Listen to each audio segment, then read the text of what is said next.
Imaginez vous réveiller demain sans ce poids constant sur la poitrine. Sans cette voix incessante dans votre tête qui ressasse les erreurs du passé ou invente des catastrophes futures qui n'ont même pas eu lieu. Cela ressemble à un rêve lointain, n'est-ce pas? Nous vivons à une époque où le silence est devenu un luxe et l'anxiété, une compagne constante. Vous, comme des millions d'autres, sentez probablement que votre esprit est comme un moteur en surchauffe qui ne s'arrête jamais. Vous vous couchez, mais les pensées galopent. Vous essayez de travailler, mais l'inquiétude vous paralyse. La vérité, c'est que nous sommes accros à la pensée, et cette addiction nous vole la seule chose que nous possédons vraiment, l'instant présent. Mais si je vous disais qu'il existe un secret millénaire, gardé depuis des siècles dans les monastères d'Orient, capable d'éteindre ce bruit en quelques minutes? Je ne parle pas de fuir la réalité, mais de maîtriser l'outil le plus puissant que vous ayez, votre conscience. Aujourd'hui, nous allons plonger dans la sagesse bouddhiste pour décoder la méthode exacte pour arrêter de trop penser et reprendre le contrôle de votre vie. Ce que vous allez apprendre ici n'est pas de la théorie, c'est un manuel de survie pratique pour l'esprit moderne.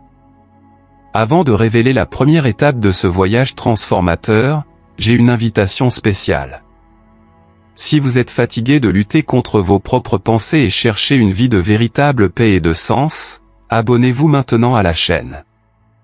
En cliquant sur ce bouton, vous ne suivez pas seulement une chaîne, vous vous engagez envers votre propre évolution spirituelle.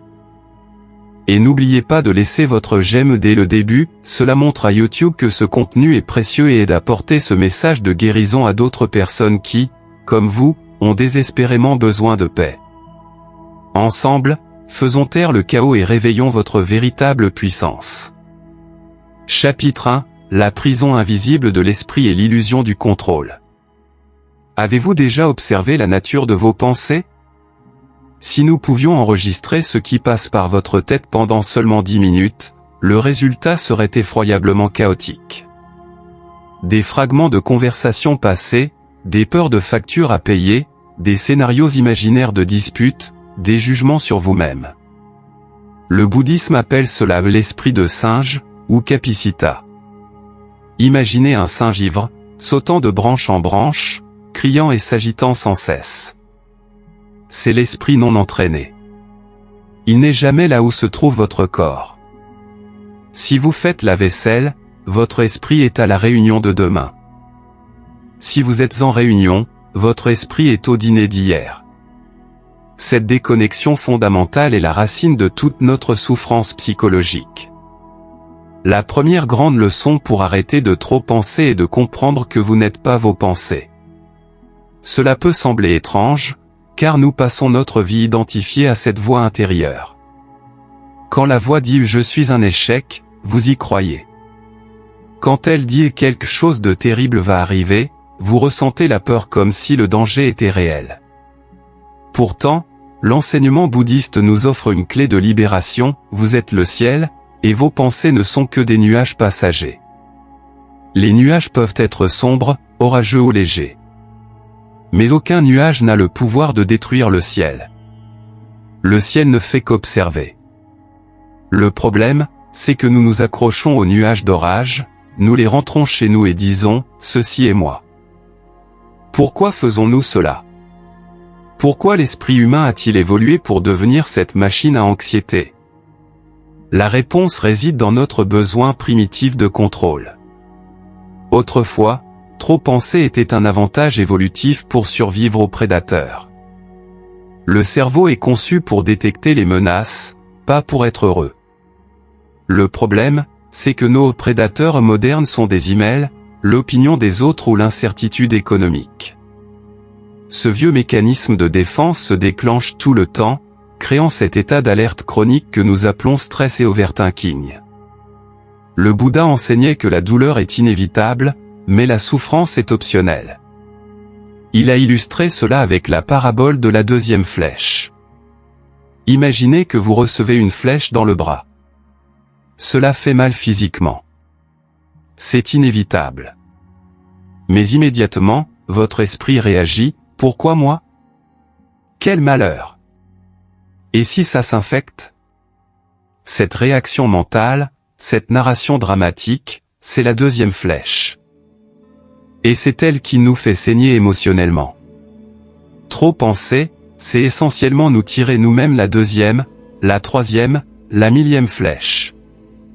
Pour commencer à transformer votre esprit en 5 minutes, le premier pas n'est pas d'essayer d'arrêter les pensées par la force. Essayer d'arrêter de penser, c'est comme essayer de lisser l'eau d'un lac en la frappant, vous ne ferez que créer plus d'agitation.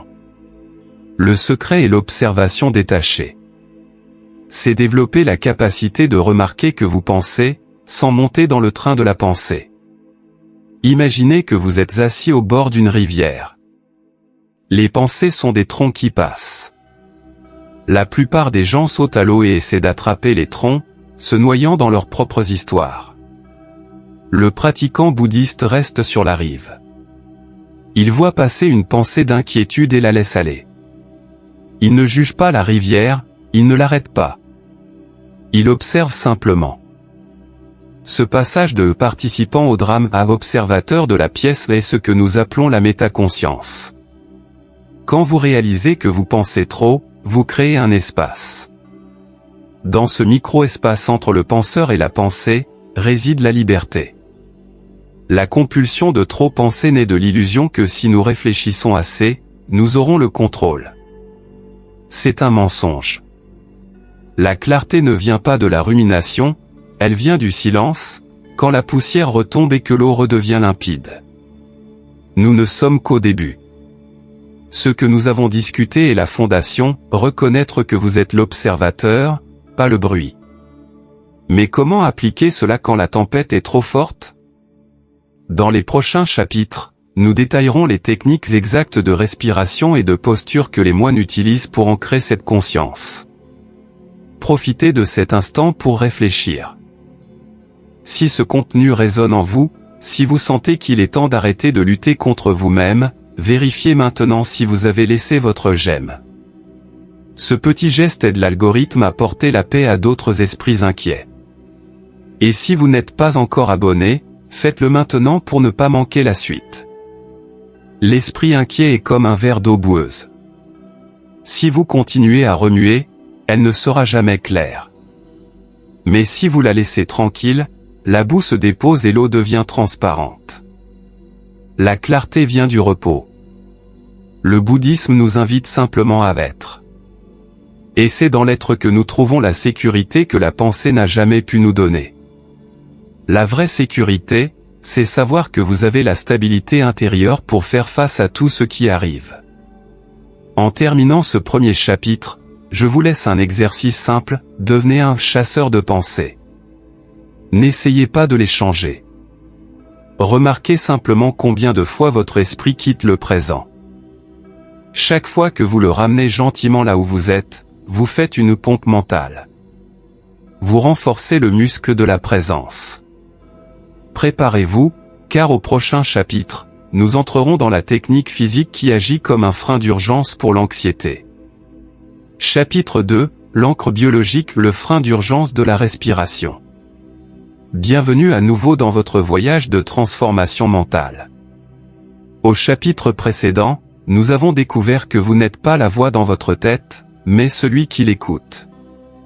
Cette distinction est libératrice, mais nous savons que, dans la pratique, lorsque l'anxiété attaque au milieu d'une journée stressante, la philosophie peut sembler lointaine.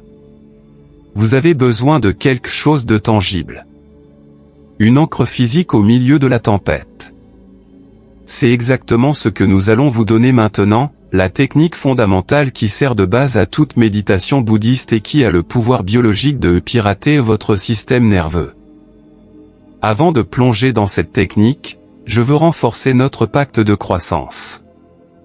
Si vous êtes engagé à maîtriser votre esprit, vérifiez que vous êtes abonné à la chaîne. En vous abonnant, vous garantissez que l'algorithme comprend que votre priorité est la paix intérieure. Et laissez votre j'aime dès maintenant, ce simple clic est l'énergie qui propulse cette vidéo vers quelqu'un qui, en ce moment même, pourrait souffrir d'une crise d'anxiété. L'outil dont nous parlons est quelque chose que vous faites depuis votre naissance, la respiration. Dans le bouddhisme, l'attention pleine à la respiration s'appelle Anapanasati. Mais pourquoi la respiration? Parce qu'elle est la seule fonction de votre corps qui est à la fois involontaire et volontaire. À cause de cette double caractéristique, la respiration agit comme un pont mystérieux entre votre corps et votre esprit. La plupart des gens qui pensent trop souffrent d'un modèle respiratoire dysfonctionnel. Quand vous êtes inquiet, votre respiration devient courte et rapide. Cela dit au cerveau, nous sommes en danger, et le cerveau génère plus de pensées anxieuses. Pour arrêter de trop penser en 5 minutes, nous devons briser ce cycle physiquement.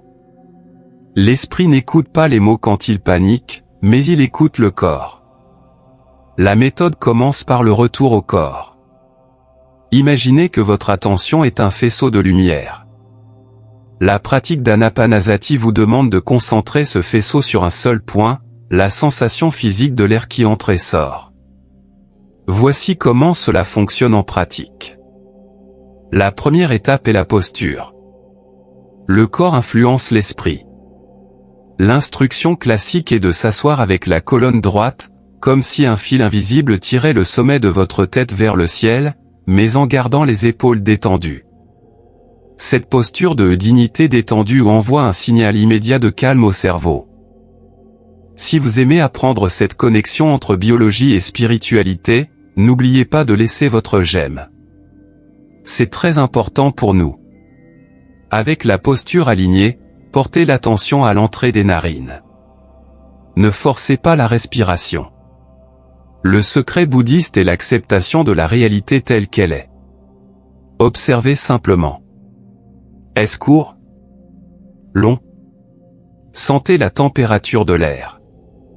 Il entre frais et sort tiède. En vous concentrant sur ces micro-sensations, vous occupez l'esprit. Le cerveau ne peut pas penser aux problèmes de demain et sentir la température de l'air simultanément avec une intensité totale. En choisissant la sensation, vous éteignez la rumination. Pendant ce processus, vous allez vous distraire. C'est inévitable. Et voici le grand secret, le maître célèbre la distraction. Oui, il célèbre. Parce que le moment où vous réalisez que vous étiez distrait est le moment de l'éveil. L'exercice n'est pas de ne pas penser. L'exercice est, percevoir que l'on a pensé et, avec une extrême gentillesse, ramener l'attention à la respiration. Imaginez que vous dressez un chiot. S'il s'enfuit, vous ne le frappez pas. Vous le ramenez avec amour. Votre esprit est ce chiot. Chaque retour à la respiration est une répétition à la salle de sport de l'attention. De plus, la respiration nous enseigne l'impermanence. Observez comment chaque souffle naît et meurt. Vous ne pouvez pas retenir une respiration pour toujours. Vous êtes obligé de lâcher l'ancien pour recevoir le nouveau. La vie est ainsi. Inspirez le présent, expirez le passé. Pour appliquer la méthode de 5 minutes, dès que l'esprit s'accélère, arrêtez-vous. Alignez la colonne et faites 3 cycles de respiration consciente, où l'expiration est plus longue que l'inspiration. Par exemple, inspirez sur 4 temps, expirez sur 6 ou 8. En allongeant la sortie de l'air, vous appuyez sur le frein de votre corps. Votre rythme cardiaque ralentira, et le nuage de pensée commencera à se dissiper. Vous possédez maintenant l'encre. Mais que faire quand le problème n'est pas juste des pensées, mais des émotions écrasantes? Au prochain chapitre, nous apprendrons l'alchimie des émotions, comment transformer le poison en remède. Si vous êtes arrivé jusqu'ici, félicitations pour votre discipline. N'oubliez pas de vous abonner et d'activer les notifications. Laissez un commentaire ci-dessous en disant « Je respire, je suis ici ». Créons une chaîne de présence. Partagez cette vidéo avec quelqu'un qui a besoin d'apprendre à respirer à nouveau. À bientôt, et rappelez-vous, tout commence et finit par une respiration. Chapitre 3, l'alchimie des émotions, ne plus être esclave de ce que vous ressentez. Bienvenue à la 3e étape. Vous avez appris à observer vos pensées et à utiliser l'encre de la respiration.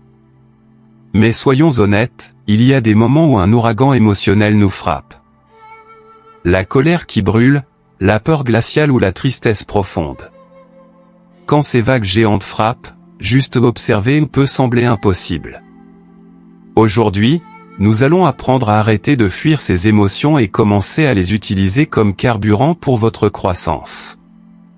Si vous voulez arrêter d'être otage de vos réactions et avoir l'équilibre d'un maître, abonnez-vous à la chaîne maintenant. En le faisant, vous dites à l'univers que votre paix intérieure est non négociable. Et laissez votre j'aime au début. C'est votre façon de dire je suis prêt à guérir. Le bouddhisme nous enseigne quelque chose de révolutionnaire, les émotions ne sont pas vos ennemis. En Occident, nous apprenons à réprimer. Ne pleure pas, sois fort. Nous fuyons les mauvaises émotions. Mais, comme disait Jung, ce à quoi tu résistes, persiste. Essayer de repousser la tristesse, c'est comme essayer de tenir un ballon sous l'eau. La pression augmente, et il finit par vous sauter au visage. L'approche bouddhiste est la voie du milieu. Nous ne sommes ni le geôlier qui enferme le sentiment, ni la victime traînée par lui. Nous devenons l'hôte accueillant. Le poète Rumi compare l'humain à une maison d'hôtes. Chaque matin, un nouvel invité arrive. Une joie, une dépression. Le conseil est, accueillez-les tous avec honneur. Peut-être qu'ils vous nettoient pour une nouvelle délice. Comment faire cela dans le feu de l'action? La technique consiste à changer le focus de l'histoire vers la sensation. Toute émotion forte vient avec une narration mentale. C'est injuste. Tant que vous vous concentrez sur cette histoire, la colère augmente. Le secret est d'ignorer l'histoire et de se concentrer sur le corps. Où est la colère dans votre corps? Est-ce une chaleur au visage? Une tension dans les épaules? Quand vous déplacez l'attention du pourquoi vers le comment cela se ressent, l'alchimie opère. Vous sortez de l'esprit dramatique pour aller vers la réalité du corps. Si vous trouvez cette perspective intéressante, vérifiez si vous avez laissé votre j'aime.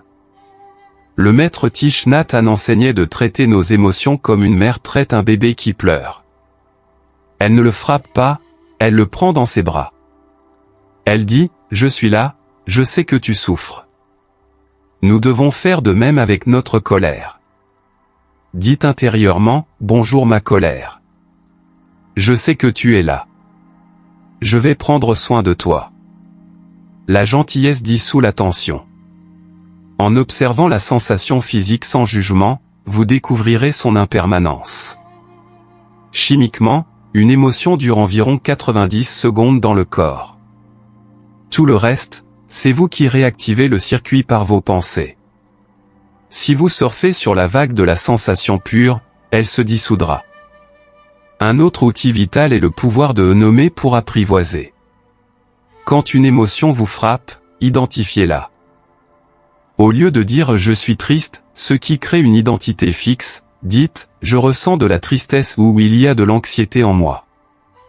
Notez la différence. Vous n'êtes pas la pluie, vous êtes le ciel que la pluie traverse. La pratique consiste à s'asseoir avec l'inconfort. Cela demande du courage. Nous sommes accros au confort. Le bouddhisme nous invite à faire l'inverse, rester avec le sentiment. Demandez, qu'est-ce que cela essaie de me dire? Souvent, l'anxiété est une messagère disant que vous vivez hors alignement. Si vous tuez le messager, vous perdez la sagesse. Transformer le poison en remède signifie utiliser l'énergie de l'émotion. L'énergie de la colère peut devenir détermination.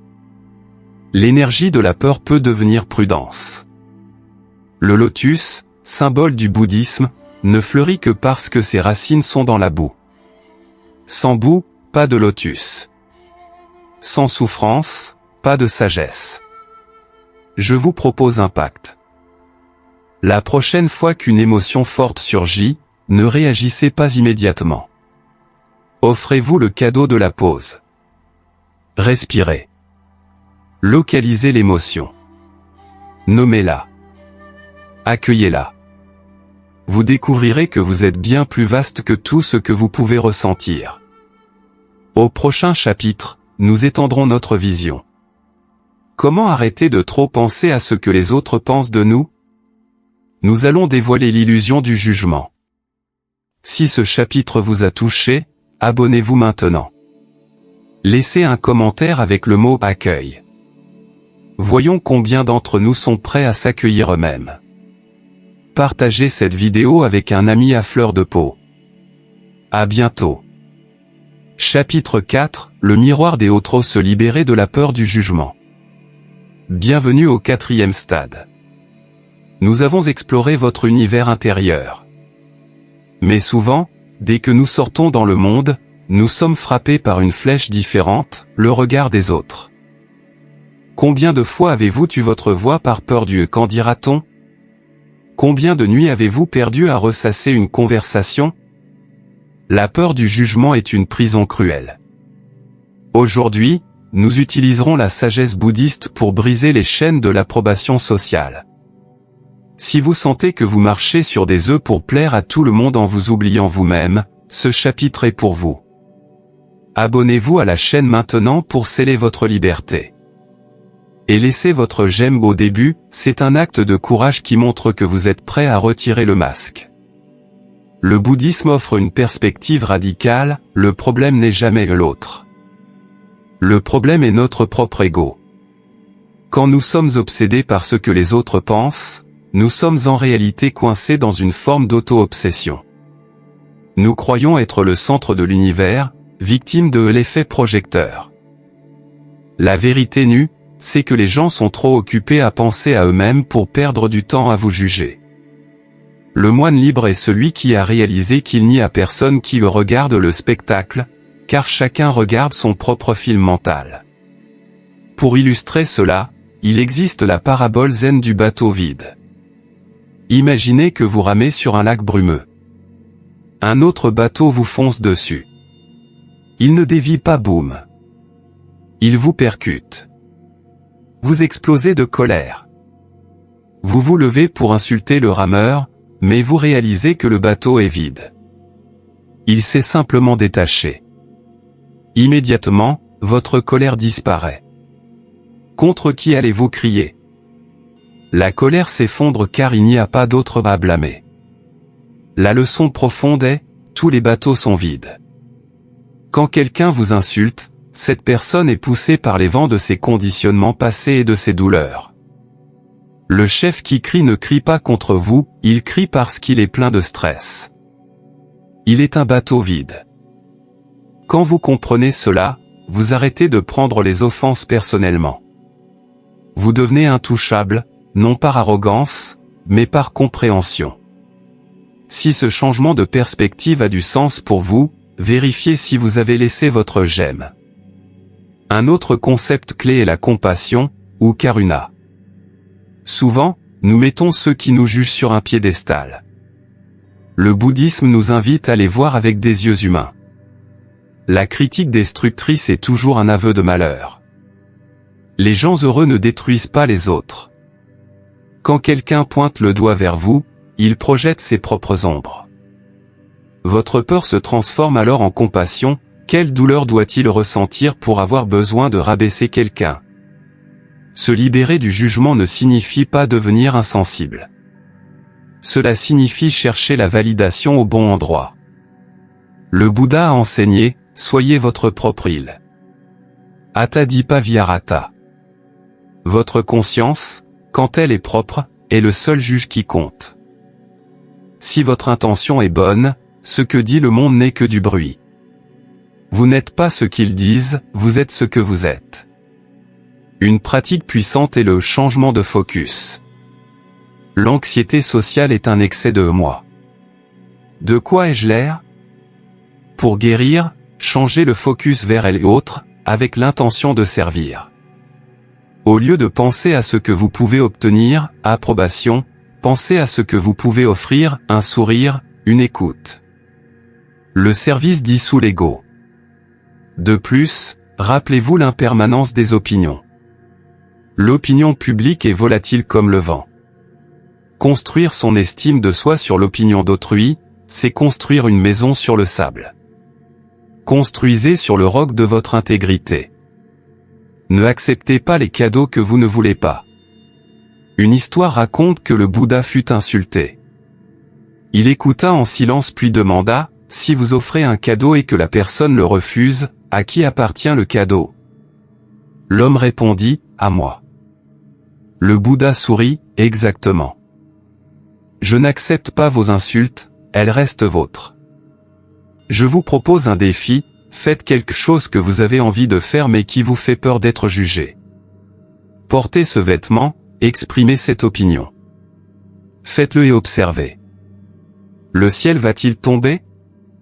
Non. À chaque petit acte de courage, vous sciez un barreau de la prison. Nous sommes à la moitié du voyage. Il reste un voleur silencieux, l'attachement au passé et l'anxiété du futur. Au prochain chapitre, nous apprendrons l'art du détachement radical et comment voyager léger. Si ce vidéo vous a soulagé d'un poids, abonnez-vous. Laissez un commentaire, je suis MON Refuge. Partagez cette vidéo avec cette personne merveilleuse qui se diminue à cause des autres. Au prochain chapitre. Chapitre 5, le poids du temps en l'art de lâcher le passé et le futur. Bienvenue à la moitié de notre voyage. Vous avez appris à blinder votre esprit. Mais maintenant, nous devons affronter le plus grand adversaire, le temps psychologique. La plupart d'entre nous vivent dans une simulation mentale faite de regrets et de peurs. Nous portons les cadavres du passé et les fantômes du futur, et nous nous demandons pourquoi nous sommes si fatigués. Aujourd'hui, nous allons apprendre à lâcher ce bagage inutile. C'est un point crucial. Si vous voulez expérimenter la légèreté de vivre uniquement aujourd'hui, abonnez-vous maintenant. C'est un engagement à vivre dans le maintenant. Et s'il vous plaît, laissez votre j'aime. Aidons ceux qui sont coincés dans la dépression du passé à trouver cette vidéo. Le bouddhisme a une prémisse choquante, le passé n'existe pas et le futur non plus. Le passé est une trace de mémoire maintenant. Le futur est une projection maintenant. La seule chose que vous ayez jamais vécue est l'instant présent. Pourtant, nous refusons de vivre ici. Commençons par le passé. Pourquoi est-il si difficile de lâcher prise? Le Bouddha enseignait que l'attachement, upadana, est la racine de la souffrance. Souvent, nous nous accrochons à la douleur car elle nous donne une identité. Je suis celui qui a été trahi. L'ego adore le passé car le passé le définit. Lâcher le passé semble être une mort pour l'ego. Mais c'est une renaissance. Une histoire zen illustre cela. Deux moines, Tenzan et Aikido, voyageaient sous la pluie. Ils rencontrèrent une belle jeune femme incapable de traverser une flaque de boue. Tenzan la prit dans ses bras, la porta de l'autre côté et la déposa. Les moines continuèrent en silence. Le soir, Aikido explosa, « Tenzan, nous sommes moines. Nous ne devons pas toucher les femmes. Ce que tu as fait était mal. » Tenzan répondit calmement, « Frère, j'ai laissé cette jeune femme au bord de la route il y a des heures. Pourquoi la portes-tu encore? Combien de jeunes femmes, combien d'offenses portez-vous encore, des années après? L'événement physique a duré des minutes. La souffrance mentale dure des années. C'est optionnel. Le passé est comme des braises ardentes. Si vous les tenez, c'est vous qui brûlez. Lâcher prise signifie regarder la cicatrice et dire, c'est arrivé, j'ai appris, et maintenant je me libère. Si cette métaphore résonne, vérifiez votre j'aime. Et quant au futur? Si le passé est dépression, le futur est anxiété. La peur du futur naît de notre besoin illusoire de contrôle. Nous voulons des garanties. Mais la vie est incertaine. S'inquiéter, c'est essayer d'empêcher la pluie de demain en stressant aujourd'hui. Mark Twain disait, « J'ai connu beaucoup de catastrophes dans ma vie, la plupart ne sont jamais arrivées. » L'antidote bouddhiste est la confiance dans le présent. Si vous prenez soin du moment présent, le futur prendra soin de lui-même. Le futur n'est que le présent quand il arrive. Si vous savez gérer le maintenant, vous saurez gérer le demain. Faites confiance à votre capacité d'adaptation. Vous avez survécu à 100% de vos mauvais jours jusqu'ici. La pratique pour vivre sans le poids du temps et l'esprit du débutant, Shoshin. C'est regarder chaque moment comme si c'était la première fois. L'ennui vient de vivre dans le passé. Pour le débutant, rien n'est ennuyeux car tout est nouveau. Essayez cela demain matin avec votre café. Pour vous libérer, vous devez pratiquer le pardon. Le pardon n'est pas pour l'autre. C'est un acte d'égoïsme intelligent. Vous pardonnez pour que vous puissiez être libre. Tant que vous ne pardonnez pas, vous êtes menotté à celui qui vous a blessé. Brisez les menottes. Videz votre tasse pour que du thé frais puisse y entrer. L'exercice pratique est la coupure du temps.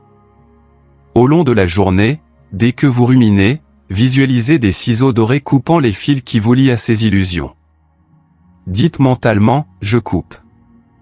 Et revenez immédiatement à une sensation physique, vos pieds sur le sol. Le corps est toujours ici. Utilisez le corps pour sauver l'esprit. Maintenant que vous êtes plus léger, comment remplir cet espace avec un bonheur authentique? Au prochain chapitre, nous démasquerons le mensonge du bonheur conditionnel et apprendrons le secret de la joie sans cause. Si vous avez senti le poids quitter vos épaules, abonnez-vous et activez la cloche. Laissez un commentaire, je suis ici maintenant. Partagez cette vidéo. Soyez l'agent du changement. Au prochain chapitre. Chapitre 6, le piège du « quand je », le secret de la joie sans cause. Bienvenue à la 6e étape. Nous devons maintenant désamorcer la bombe à retardement de notre culture, la recherche incessante du bonheur futur. On nous a programmés pour croire, tu seras heureux quand tu auras ce diplôme, cette maison, cette retraite. Nous vivons dans une salle d'attente perpétuelle. Et quand nous atteignons ces buts, la satisfaction est brève.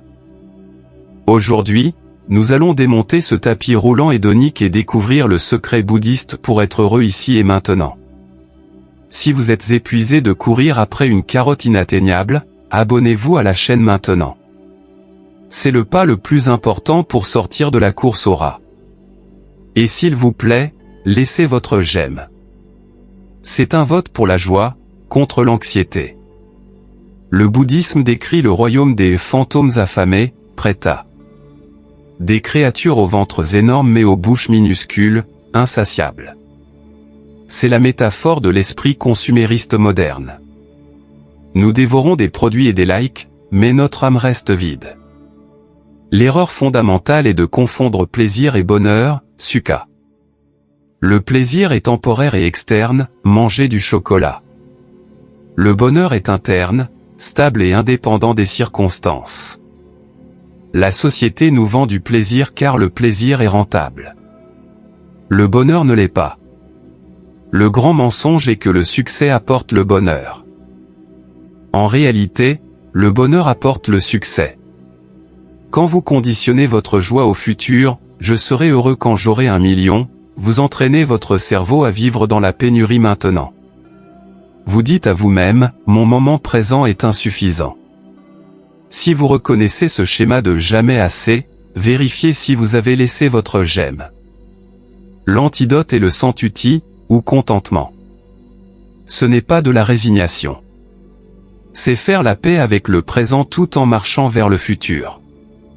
C'est comprendre que vous avez déjà assez pour être heureux à cette seconde. Vous avez de l'air? Votre cœur bat? Vous avez déjà gagné. L'homme le plus riche n'est pas celui qui a le plus, mais celui qui a besoin du moins. La pratique de la gratitude radicale est l'outil. Notre cerveau a un biais de négativité. Pour être heureux, nous devons le pirater. Il faut 15 à 20 secondes de concentration sur une expérience positive pour qu'elle devienne une structure neuronale. Savourez votre douche, votre repas. Ce changement de focus transforme la pénurie en abondance. La joie sans cause surgit quand on arrête de résister au présent pour commencer à l'apprécier. Regardez les enfants, ils sont heureux sans raison. Ils ont l'esprit du débutant. Nous avons perdu cette capacité en devenant trop sérieux. La joie est une énergie légère. Un autre secret, le bonheur est un sous-produit du service, pas de l'égoïsme. Quand nous sommes tristes, nous pensons trop à moi. Quand nous nous tournons vers l'aide aux autres, la tristesse se dissout. Le Dalai Lama dit, si tu veux être heureux, pratique la compassion. C'est un boomerang. L'illusion du bonheur conditionnel nous vole aussi notre résilience. Si mon bonheur dépend de l'extérieur, je suis fragile. Si mon bonheur vient de ma connexion interne, je deviens incassable. Le monde peut s'effondrer, ma maison intérieure reste éclairée. Exercice pratique, ces prochains jours, chaque fois que vous dites « je serai heureux quand », corrigez immédiatement par « je suis reconnaissant maintenant pour » et « je travaille pour ». Ne remettez pas votre vie à plus tard. Vous êtes la visite spéciale. Utilisez le parfum cher aujourd'hui. Nous construisons un nouvel humain. Mais pour maintenir cet état, nous avons besoin d'une compétence en voie d'extinction, le focus. Au prochain chapitre, nous parlerons de l'esprit laser. Si vous avez senti une joie subtile germer, c'est votre âme qui reconnaît la vérité. Abonnez-vous. Laissez un commentaire, et magie au lieu et maintenant. Partagez cette vidéo avec quelqu'un qui se plaint toujours. Au prochain chapitre. Chapitre 7, l'esprit laser récupérer le focus dans un monde de bruit. Bienvenue à la 7e étape. Nous faisons face au grand saboteur moderne, la distraction chronique. Nous vivons dans l'économie de l'attention, où tout est conçu pour détourner votre regard. Le résultat ? Une génération d'esprits fragmentés. Si vous sentez que votre concentration est en miettes, ce chapitre est votre sauvetage. Aujourd'hui, nous allons récupérer votre super pouvoir perdu, le focus absolu. Si vous en avez assez d'être une marionnette des algorithmes, abonnez-vous maintenant. C'est une déclaration de guerre contre la distraction. Et laissez votre j'aime au début. Affûtons l'esprit comme une lame de samouraï. Dans le bouddhisme, la capacité de focaliser l'esprit s'appelle samadhi. Sans focus, pas de sagesse. Imaginez que votre esprit est une lampe torche. Pour la plupart, la lumière est diffuse. L'esprit entraîné en samadhi est un laser. Il concentre toute l'énergie en un point unique, capable de pénétrer l'essence de la réalité. Le mythe à détruire est le multitâche. La société le glorifie, mais la science et le bouddhisme s'accordent, c'est de la folie. Le cerveau ne peut pas faire 2 tâches cognitives à la fois. Ce que vous faites, c'est de l'alternance rapide, ce qui brûle votre glucose et augmente le cortisol. Le multitâche est l'art de faire plusieurs choses médiocrement en détruisant sa santé mentale. L'approche zen est radicalement simple, faites une chose à la fois. Un proverbe zen dit, quand tu marches, marche. Quand tu manges, mange. Cela semble évident, mais c'est le plus difficile. Nous perdons la vie car nous ne sommes jamais là où est notre corps. Si vous vous identifiez à cette sensation d'être toujours pressé, vérifiez si vous avez laissé votre j'aime. La pratique commence par la monotâche radicale. Choisissez une activité simple, comme la vaisselle. Transformez-la en méditation. Sentez l'eau, l'éponge. Si l'esprit fuit, ramenez-le à la bulle de savon.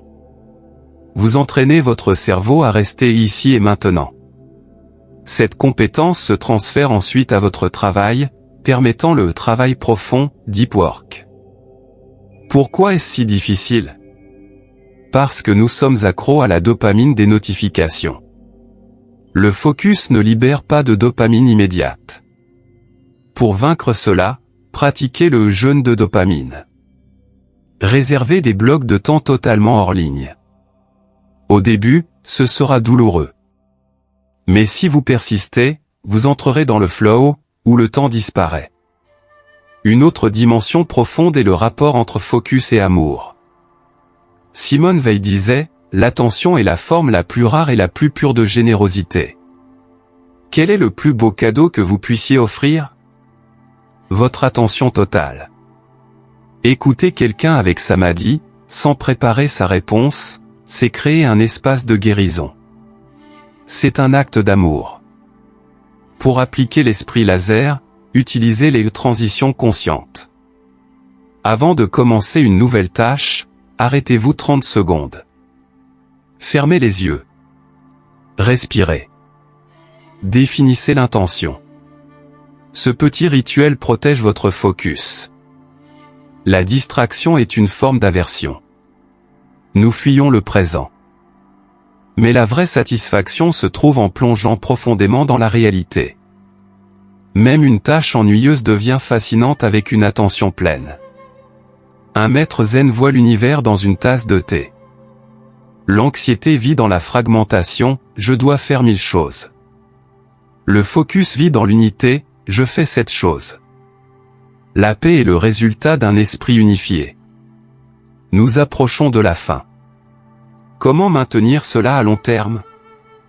Au prochain chapitre, nous parlerons du secret de la constance et de l'effort juste. Si vous avez besoin de ce focus, abonnez-vous. Laissez un commentaire, le focus est pouvoir. Partagez cette vidéo. Au prochain chapitre, avec un focus total. Chapitre 8, le secret de la constance ou la discipline sans souffrance. Bienvenue à la 8e étape. Vous avez les outils. Mais une question surgit, pourquoi je commence, mais ne finis jamais? La motivation initiale brûle vite. Ce qui manque, c'est la stratégie. Aujourd'hui, nous dévoilons le concept bouddhiste de l'effort juste, Sama Vayama, comment maintenir la discipline sans torture. Si vous voulez construire des habitudes qui durent toute la vie, abonnez-vous maintenant.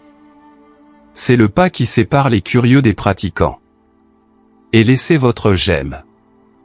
L'erreur numéro 1 est la mentalité du tout ou rien. Nous voulons changer une vie entière en 24 heures. Le bouddhisme nous avertit, c'est un piège de l'ego. Quand vous forcez trop, le système entre en choc et vous abandonnez. Le Bouddha a raconté l'histoire du musicien Sona. Sona était un moine qui s'efforçait trop, jusqu'à l'épuisement. Le Bouddha lui demanda, si les cordes de ton instrument sont trop tendues, la musique est-elle belle? Non.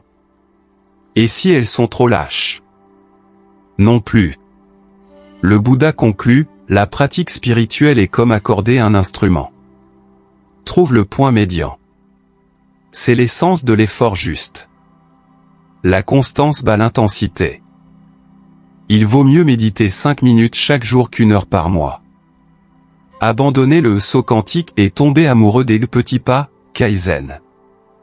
Conquérez de petits territoires. Si cette idée de commencer petit vous soulage, vérifiez votre j'aime. La discipline bouddhiste ne dépend pas de la volonté, qui est une ressource finie. Le secret est de créer des rituels. Utilisez des déclencheurs. Dès que je m'assois, déclencheur, je fais 3 respirations, action. Vous piratez votre cerveau. Un autre obstacle est le perfectionnisme déguisé en paresse. La solution est l'action minimale viable. Dites-vous, je vais faire cela juste pour 2 minutes. L'inertie est plus forte au départ. Une fois lancé, c'est plus facile. Et quand nous échouons, vous allez échouer. La différence est dans la réaction. Ne vous punissez pas avec le fouet de la culpabilité. Le pratiquant utilise l'autocompassion corrective. Il analyse l'erreur et recommence gentiment. La règle d'or, ne jamais rater 2 fois de suite. Le retour rapide sur le chemin est ce qui compte. La vraie discipline est un acte d'amour-propre. Vous vous disciplinez parce que vous vous aimez. La discipline devient un ami sage qui vous guide. L'effort juste implique aussi de soigner votre environnement. Facilitez les choses pour votre moi futur. Éloignez-vous des personnes toxiques. Créez un écosystème qui vous pousse dans la bonne direction. Prenez un engagement simple. Choisissez un micro-habitude pour les 7 prochains jours. Justin. En tenant cette promesse, vous reconstruisez votre confiance en vous. Maintenant, comment équilibrer cela avec la vie en société? Au prochain chapitre, nous explorerons la technologie de la compassion pour blinder votre énergie contre les personnes difficiles. Si vous êtes prêt pour une discipline gentille, abonnez-vous. Laissez un commentaire, petit pas, grand changement. Partagez cette vidéo. Au prochain chapitre. Chapitre 9, la technologie de la compassion blinder son énergie. Bienvenue à l'avant-dernière étape. Vous avez construit un esprit fort. Mais vous devez composer avec le facteur imprévisible, les autres. Jean-Paul Sartre disait l'enfer, c'est les autres. Le bouddhisme offre une technologie pour inverser ce jeu. Aujourd'hui, nous apprenons comment la compassion, karuna, et la bonté aimante, metta, sont les armes les plus puissantes pour blinder votre énergie. Si vous voulez apprendre à coexister avec des personnes toxiques sans vous contaminer, abonnez-vous maintenant. Et laissez votre j'aime. Avoir de la compassion ne signifie pas être passif ou se laisser piétiner. La vraie compassion bouddhiste est féroce. C'est comprendre que celui qui attaque souffre. Une personne heureuse n'empoisonne pas la vie des autres. Quand quelqu'un vous attaque, il crie inconsciemment « Je souffre ». Comprendre cela change tout. Vous cessez d'être la cible pour devenir l'observateur. Le Bouddha disait que garder la colère, c'est comme tenir une braise chaude pour la jeter sur quelqu'un d'autre, c'est vous qui brûlez. Avoir de la compassion pour l'agresseur est un acte d'autopréservation. Vous choisissez de ne pas boire le poison. La technique pratique est la pratique du semblable. Quand quelqu'un vous traite mal, dites mentalement, tout comme moi, cette personne veut être heureuse. Tout comme moi, elle a des peurs et commet des erreurs. Cette phrase « tout comme moi » humanise l'ennemi et désactive l'agression dans votre cerveau. Si ce soulagement de ne pas porter de haine vous parle, vérifiez votre j'aime. La pratique suprême est la méditation Metta Bhavana. C'est un antivirus. Envoyez des vœux de bien-être à vous-même, à vos proches, et finalement à quelqu'un de difficile. Que cette personne trouve la paix, pour qu'elle cesse de souffrir et de faire souffrir.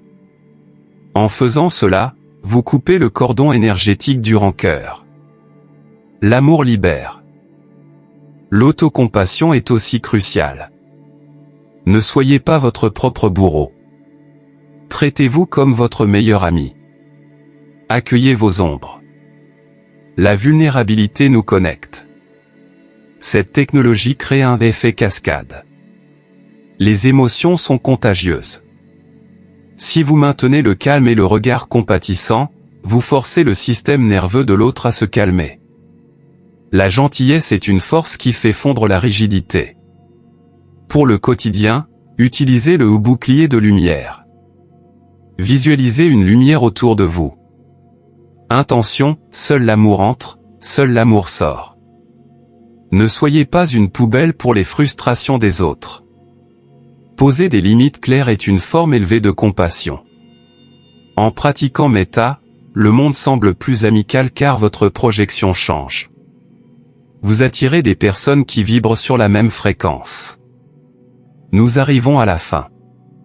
Il reste une vérité finale, la clé de la liberté totale. La mort. Au dernier chapitre, nous ferons face à la grande enseignante impermanence. Si votre cœur est plus léger, abonnez-vous. Laissez un commentaire, la compassion est force. partagez cette vidéo. Rendez-vous au chapitre final. Chapitre 10, la grande enseignante, comment la conscience de la mort éveille la vie. Nous sommes au sommet de la montagne. C'est la frontière finale. Nous avons disséqué l'esprit, dompté l'ego et pacifié le cœur. Mais tous ces outils sont inutiles sans le bon carburant, la conscience que tout cela va finir. Oui, nous parlons de la mort. Pour le bouddhisme, la mort n'est pas une tragédie, mais la conseillère la plus sage. Si vous voulez vivre avec une intensité vibrante, vous devez regarder la mort dans les yeux et sourire. Vous faites partie d'une minorité absolue qui persiste jusqu'à la fin. Pour sceller cet engagement, abonnez-vous à la chaîne maintenant. Faites de cette vidéo le point zéro de votre transformation. Et laissez votre j'aime avec fierté. Le Bouddha enseignait que la racine de notre procrastination est l'illusion que j'ai le temps. Nous vivons comme des immortels, gaspillant nos jours en futilité. La pratique de Maranasati, conscience de la mort, vient briser cette illusion. Ce n'est pas morbide. Quand vous savez qu'il vous reste peu de jours de vacances, vous profitez de chaque seconde. La rareté crée la valeur. La conscience de la fin génère l'urgence du maintenant. Qui vit en sachant qu'il peut partir à tout moment, vit intensément. Le maître Agenche a utilisé l'analogie du verre déjà brisé. Il disait, pour moi, ce verre est déjà brisé. Je l'aime, je l'utilise. Mais je sais qu'il va tomber. Comme j'ai déjà accepté son destin, chaque moment avec lui entier est un bonus. Et quand il casse, je ne souffre pas, car je savais. Appliquez cela à vos proches. Comprenez leur fragilité. Chaque étreinte est un miracle. L'impermanence nettoie notre perception. Si cette perspective fait battre votre cœur, vérifiez votre j'aime. L'antidote ultime à l'overthinking est le test du lit de mort. Quand vous êtes anxieux pour une bêtise, demandez-vous, sur mon lit de mort, est-ce que je m'en soucierai? La réponse est non. Face à la mort, l'ego se dissout. L'infirmière Bronnier a noté que le plus grand regret des mourants est « J'aurais aimé avoir le courage de vivre une vie fidèle à moi-même, pas celle que les autres attendaient. » Tout notre peur du jugement, chapitre 4, se révèle être une perte de temps. La mort sépare l'or, l'amour, le but, du sable, le statut. Vivre avec la mort sur l'épaule gauche donne une clarté laser. Vous coupez le toxique. Vous cherchez votre but. Le bouddhisme enseigne que naissance et mort sont la même chose. Essayer de figer le moment cause la douleur. Fuir cause la paix. Dans ce voyage de 10 chapitres, vous avez construit une nouvelle architecture mentale. Vous avez appris à observer la pensée. Vous avez ancré dans la respiration. Vous avez accueilli les émotions. Vous vous êtes libéré du regard des autres. Vous avez coupé les liens du temps. Vous avez découvert la joie sans cause. Vous avez affûté le focus. Vous avez cultivé la discipline. Vous avez blindé votre énergie. Et maintenant, vous avez activé l'urgence de la vie. Vous avez la carte. Mais la carte n'est pas le territoire. Le bouddhisme est un verbe. C'est la pratique. Ne croyez rien sur parole. Testez-le dans le laboratoire de votre lundi matin. L'invitation finale est de devenir un phare. En guérissant votre esprit, vous rendez service à l'humanité. Une âme guérie en guérit d'autres. Soyez la preuve vivante du Dharma. Merci de m'avoir permis de vous guider. Rappelez-vous, l'illumination est la qualité de présence que vous apportez à la vie ordinaire. Le miracle est maintenant. Pour clore ce cycle, vérifiez votre abonnement et activez la cloche. Laissez votre j'aime final. Et j'ai une dernière demande, allez dans les commentaires et écrivez le mantra de pouvoir, je choisis de vivre maintenant. Remplissez les commentaires de cette déclaration. Partagez cette playlist avec ceux que vous aimez. Merci pour votre présence. Respirez profondément une dernière fois avec moi. Expirez. Et maintenant, allez vivre. Le monde vous attend.